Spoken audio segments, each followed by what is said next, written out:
नमस्कार, जोहार झारखंड देख रहे हैं आप। मैं हूं शुभी मिश्रा, आपके साथ बुलेटिन की शुरुआत बड़ी खबर के साथ करेंगे। झारखंड में राजभवन और सरकार के बीच एक बार फिर तकरार बढ़ सकती है। राजभवन ने झारखंड में नए निजी विश्वविद्यालयों के गठन पर रोक लगा दी है। राज्यपाल सीपी राधाकृष्णन ने विधानसभा के बजट सत्र में पास हुए जैन विश्वविद्यालय विधेयक को लौटा दिया है। राज्यपाल ने विधेयक पर अपनी आपत्ति जताते हुए इसे मुख्य सचिव और विधानसभा अध्यक्ष को भेज दिया है। राज्यपाल ने राज्य सरकार से पूछा है कि झारखंड में पहले से चल रहे निजी विश्वविद्यालयों की जांच का आखिर क्या हुआ। राज्यपाल ने कहा कि पहले से चल रहे निजी विश्वविद्यालय की खामियों को दूर किए बगैर नए यहां से स्थापना नहीं की जा सकती है। और अधिक जानकारी दे रहे हैं रांची से संवाददाता निरंजन सिंह।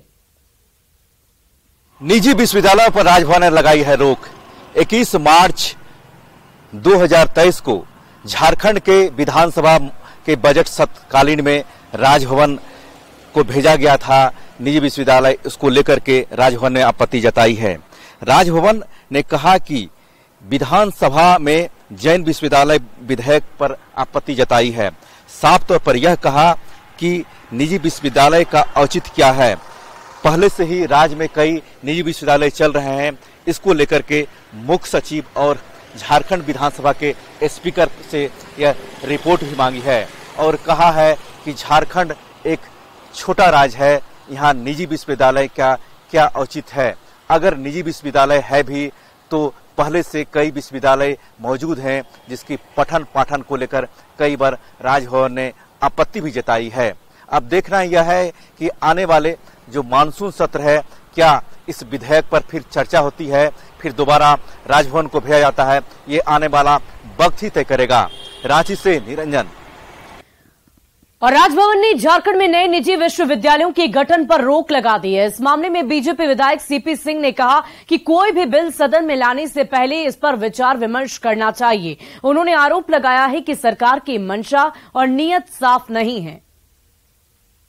अधिकतर देखते होंगे कि विधानसभा के अंदर जो विधेयक पेश होता है उसमें विधायकों को भी पढ़ने के लिए ज़्यादा समय नहीं दिया जाता, जिसका नतीजा यह होता है कि बहुमत के आधार पर सत्ताधारी दल विधेयक को पास तो करा लेते हैं, लेकिन जब महामहिम राज्यपाल के पास जाता है तो न्यायविद और विद्वान महाधिवक्ता से राय लेकर जब राज्यपाल उस चीज को समझते हैं, देखते हैं, तो वैसी स्थिति में वह लौटाने योग्य ही होती है, पास करने योग्य नहीं होती। और निजी विश्वविद्यालय विधेयक पर राजभवन की ओर से रोक लगाए जाने पर जेएमएम प्रवक्ता ने कहा है कि राजभवन ने इस पर संज्ञान लिया है और निश्चित तौर पर सरकार भी इस पर विचार करेगी। आखिर निजी विश्वविद्यालय विधेयक को क्यों लौटा दिया गया है।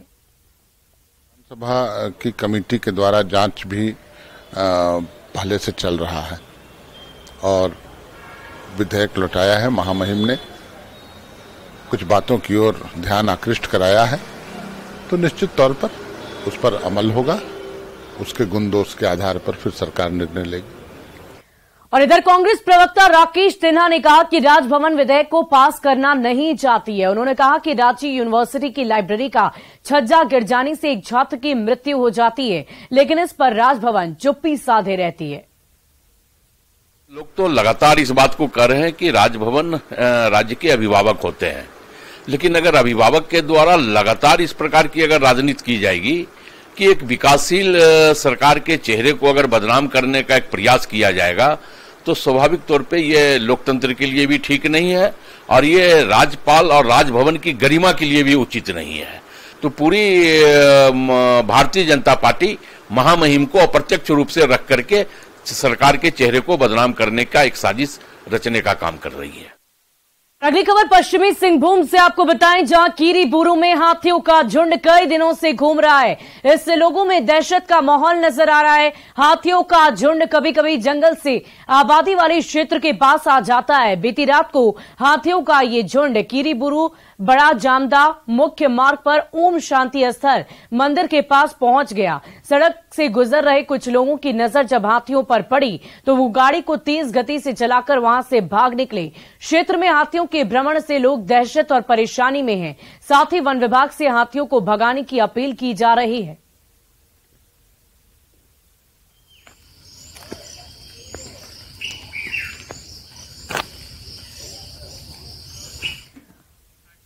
और राजधानी रांची में गरीबों के निवाले पर डाका डालने वाले गिरोह का जिला खाद्य आपूर्ति विभाग की टीम ने खुलासा कर दिया है। विभाग की टीम छापेमारी में बड़ी संख्या पीडीएस दुकानों में सप्लाई होने वाली अनाज की बोरियां मिली, जिन्हें दूसरी बोरियों में शिफ्ट किया जा रहा था ताकि खुले बाजार में बेचा जा सके।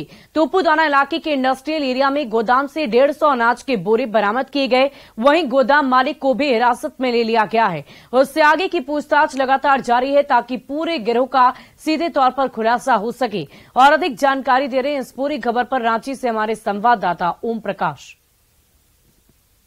गरीबों के निवाले को हड़पने वाले एक नेक्सस का भांडाफोड़ हुआ है। जिला खाद्य आपूर्ति पदाधिकारी के द्वारा इस नेक्सस का भांडाफोड़ किया गया है और बड़ी मात्रा में यहाँ पर लोग देख सकते हैं कि किस तरह से यहाँ पर जो भारी मात्रा में जो अनाज की बोरियां हैं वो मौजूद हैं। साफ तौर से अगर बात की जाए तो ये अनाज की बोरियां वो हैं जो कि जो यहाँ पर माफिया तत्व थे जो इन अनाज पर हाथ फेर रहे थे उसे पलटी कर रहे थे। यहाँ पर दूसरी बोरियों में तमाम अनाज को शिफ्ट किया जा रहा था, जिसकी भनक जो है वो जिला खाद्य आपूर्ति विभाग के पदाधिकारी को लगी और उनकी टीम ने यहाँ पर पहुंचकर इस तमाम नेक्सस का भांडाफोड़ किया है। दिखाने की कोशिश करते हैं ये जो जूट की बोरियां हैं, इन जूट की बोरियों में ही ये अनाज भरा होता है, लेकिन इन जूट की बोरियों से अनाज को निकाला जाता है और फिर इन प्लास्टिक की बोरियों में तमाम अनाज को शिफ्ट किया जाता है। हम जानने की कोशिश करते हैं सर किस तरह से इस पूरे नेक्सस का भांडाफोड़ हुआ। और 4 दिन पहले मैं यहाँ पे खुद आया था, रेकी करने कहना चाहिए। उसके बाद इसका मोबाइल लोकेशन मतलब ले लिया। उसके बाद आज जब इस तरह की सूचना मिली तो हमने बाइक से 2-3 लड़कों को भेजा मोबाइल लोकेशन के साथ में, और वो लोग सही समय पे यहाँ पहुँच गए। और पहुँचने के बाद उन्होंने सूचना दी कि गेट में तो ताला लगा हुआ था, अंदर में कुछ कुत्ते भूख रहे थे और कुछ यहाँ पे हो रहा था। इस तरह से उनको लगा काम चल रहा था। तब मुझे सूचना दी गई तो हमने तुरंत थाना प्रभारी को भी सूचना दिलाया अपने वरीय पदाधिकारियों के माध्यम से। उसके बाद फिर मैं खुद ही पहुंच गया और पहुंच के मैं देख रहा हूं कि यहाँ पे क्या सब हुआ है। तो जितने भी ये चावल ओपन मार्केट में नहीं मिल सकते हैं, क्योंकि इस चावल में FRK लगा हुआ है, FRK चावल है, ओपन मार्केट में नहीं मिल सकता है। तो इसको हम लोग एक नज़र में हम लोग पहचान सकते हैं कि हमारा चावल है। और ये जितने बोरे यहाँ पे रखे हुए हैं ना, ये बोरे हमारे FCI के बोरे हैं और इस बोरे से लोग सफ़ेद बोरों में ट्रांसफ़र करके फिर इसको कहाँ ले जाता है तो जांच करते समय पूछताछ पुलिस की इंक्वायरी में पता चलेगा। और इस सिस्टम में इस तरह के इसमें बहुत बड़ा एक गिरोह होने की शंका है। और वो गिरोह का पता करना पूछताछ के दौरान, क्योंकि जिसका ये गोदाम है उस मालिक के माध्यम से उसको पूछताछ करने से ही और बाकी कौन कौन लोग हैं वो लोग पता चलेंगे। तो मालिक को भी डिटेन किया गया? एकदम मालिक को डिटेन किया गया, उनको थाना में हम लोगों ने बैठा के रखा है। और क्या सर ये जो पूरा जो बोरियां हैं ये क्या ट्रक से उतार ली जाती थी या पीडीएस दुकान से? कुछ अभी तक इस बारे में ऐसा लगता है कि कहीं पे इस तरह के चावल इकट्ठे किए जाते हैं और इकट्ठे होने के बाद में उन चावलों को माफियाओं के द्वारा जगह पे लाया जाता है। लाने के बाद में इसको ट्रांसफर करके फिर पता नहीं कहाँ खपाते हैं, वो जांच का विषय है। गरीबों के निवाले पर जिस तरह से डाका डाला जा रहा है वो कहीं न कहीं न सिर्फ कानूनी तौर पर गलत है बल्कि सामाजिक तौर पर भी गलत है और इसे देखते हुए ही कार्रवाई जो है वो सख्त होनी चाहिए। कैमरामैन संजीव तिवारी के साथ ओम प्रकाश, न्यूज़ 18 रांची।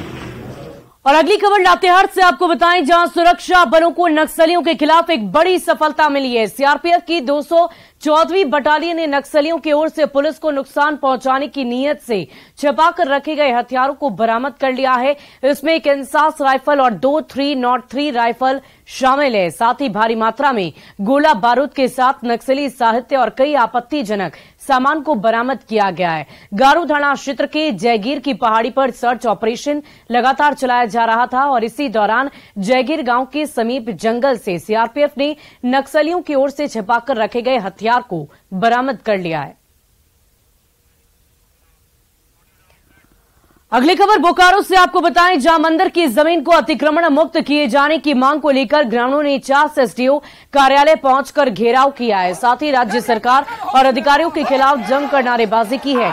चंदन कियारी के बीजेपी विधायक अमर बाउरी भी ग्रामीणों के समर्थन में धरने पर बैठे हुए। वहीं 7 अगस्त को मंदिर की जमीन से अतिक्रमण हटाने के लिखित आश्वासन देने के बाद विधायक और ग्रामीण धरने से उठे। विधायक ने वोट बैंक की वजह से तुष्टीकरण की राजनीति का आरोप लगाया है। मामला चास प्रखंड के सियालजूरी थाना क्षेत्र के चंदाहा गांव का बताया जा रहा, जहां गांव के 42 डेसिमल जमीन में काली और शिवजी का मंदिर है। आरोप ये लगा है कि मंदिर की 33 डेसिमल जमीन पर गांव के 5 अल्पसंख्यक परिवार के लोगों ने घर बनाकर अतिक्रमण कर लिया, जिसे खाली नहीं किया जा रहा।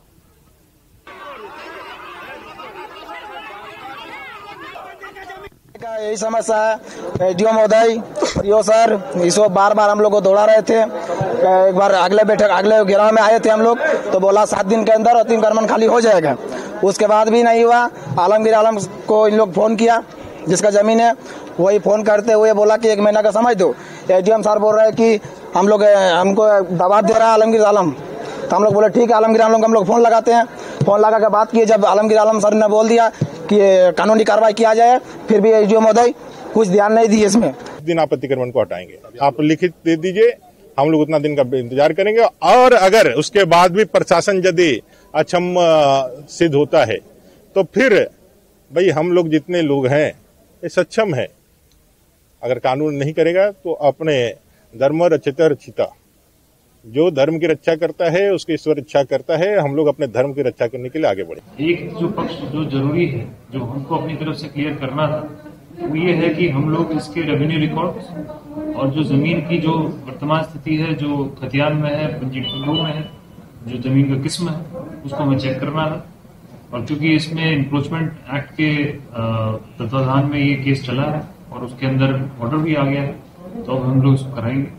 जो समय देना था हम लोग दे चुके हैं और अभी भी समय है, अगस्त महीने के अंदर हम लोग इसको क्लियर करेंगे।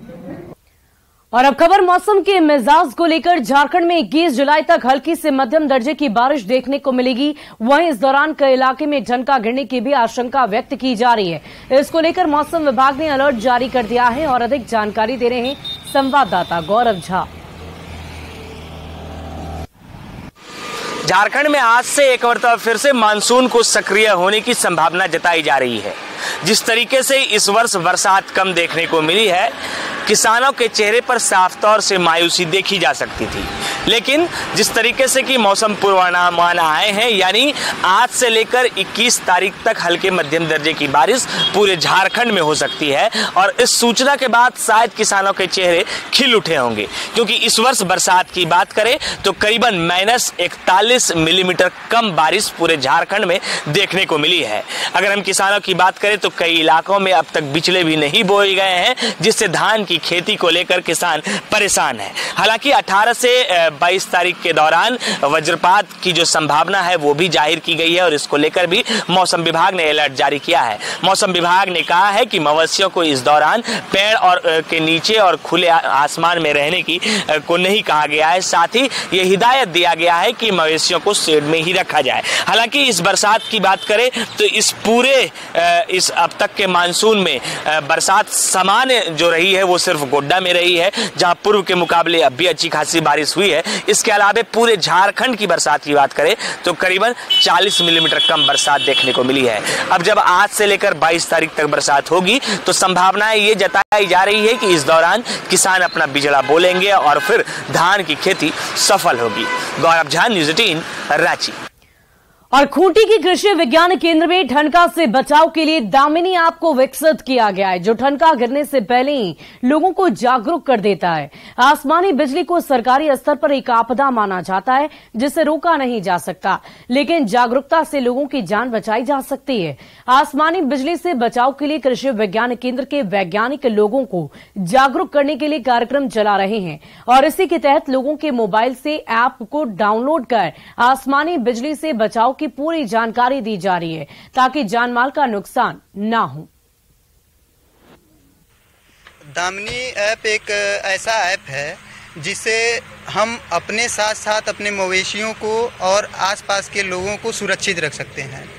और ये ऐप भारत सरकार के द्वारा IITM Pune, Indian institute of tropical metrology के द्वारा, उनके वैज्ञानिकों के द्वारा तैयार किया गया है और ये बहुत ही सुरक्षित ऐप है और इसे गूगल प्ले स्टोर से आप फ्री ऑफ कास्ट डाउनलोड कर सकते हैं। और इसमें बस केवल अपना मोबाइल नंबर और अपना नाम इसके आधार पे रजिस्ट्रेशन करके, और जैसे ही आप रजिस्ट्रेशन करते हैं आपके लोकेशन को ये ट्रेस कर लेता है और आप जिस लोकेशन में हैं वो लोकेशन आपके लिए लगभग वहाँ से उस परिधि से 40 किलोमीटर दूरी तक का लोकेशन में आपको 3 टाइम आगाह करेगा, एक 7 मिनट पे, एक 14 मिनट पे और एक 21 मिनट पे। वज्रपात एक प्राकृतिक घटना है और इससे आदमी को बचने के लिए सरकार का दिशा निर्देश का पालन ही करना जरूरी है। इसके अलावा उसका कोई उपाय नहीं है। बरसात के दिनों में पेड़ के नीचे खड़ा नहीं होना है, उसके अलावा झुंड में नहीं चलना है, जमीन के नीचे उकड़ू बन के बैठ जाना है। वज्रपात से बचने का इससे अच्छा और कोई उपाय नहीं है। और बढ़ते हैं अगली खबर की ओर। दिल्ली के होटल अशोक में 2024 के लोकसभा चुनाव की रणनीति बनाने के लिए एनडीए का महामंथन हुआ है। इस बैठक में 38 राजनीतिक दलों के नेता शामिल हुए और इस बैठक में झारखंड से आजसू प्रमुख सुदेश महतो भी शामिल हुए हैं। आजसू अध्यक्ष सुदेश महतो ने एनडीए की बैठक के बाद कहा कि इस मीटिंग में पूरे देश के संदर्भ में चर्चा की गई, साथ ही सकारात्मक सोच पर आगे बढ़ने की बात कही गई है। वहीं उन्होंने बेंगलुरु में विपक्षी दलों की बैठक पर कहा कि उन दलों का राष्ट्रीय स्तर पर कोई संकल्प ही नहीं है। उन्होंने झारखंड में बीजेपी और आजसू के बेहतर प्रदर्शन की उम्मीद जताई है। विपक्ष की बैठक के जवाब में दिल्ली में पीएम मोदी की अगुवाई में एनडीए का महामंथन और बैठक में 38 दल शामिल हुए, जो आगे की रणनीति बनाने के लिए पूरी तरह से तैयार है।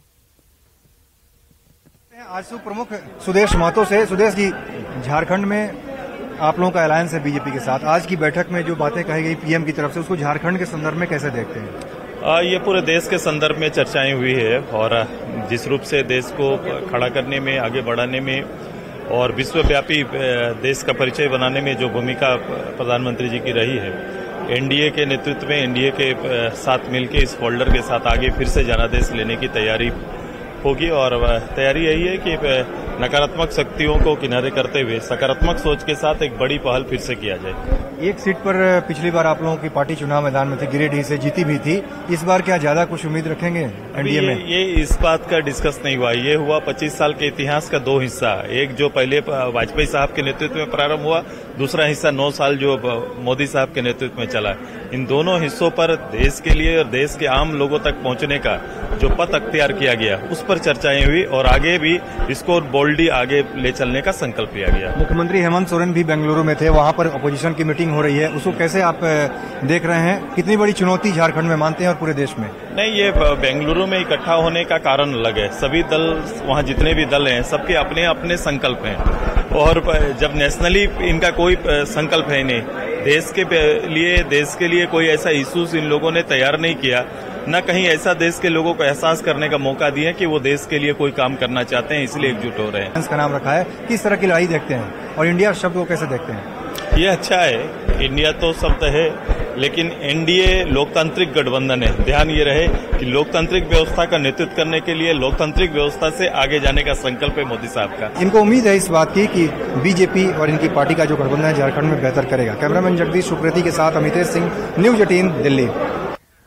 और साल 2023 के राष्ट्रीय शिक्षक पुरस्कार से झारखंड के सरकारी स्कूलों के शिक्षक वंचित हो सकते हैं और इस पुरस्कार के लिए ऑनलाइन नामांकन की अंतिम तिथि 15 जुलाई निर्धारित की गई थी। लेकिन इस पुरस्कार के लिए झारखंड के सरकारी स्कूलों के किसी भी शिक्षक में ऑनलाइन नामांकन नहीं किया है। अगर इसकी तारीख नहीं बढ़ती है तो झारखंड के शिक्षक इस पुरस्कार से वंचित हो सकते हैं। शिक्षा सचिव के रवि कुमार ने कहा है कि सर्वर डाउन होने के कारण शिक्षक फॉर्म नहीं जमा करा पाए हैं और ऐसे में अब आवेदन की तिथि बढ़ाई जाएगी।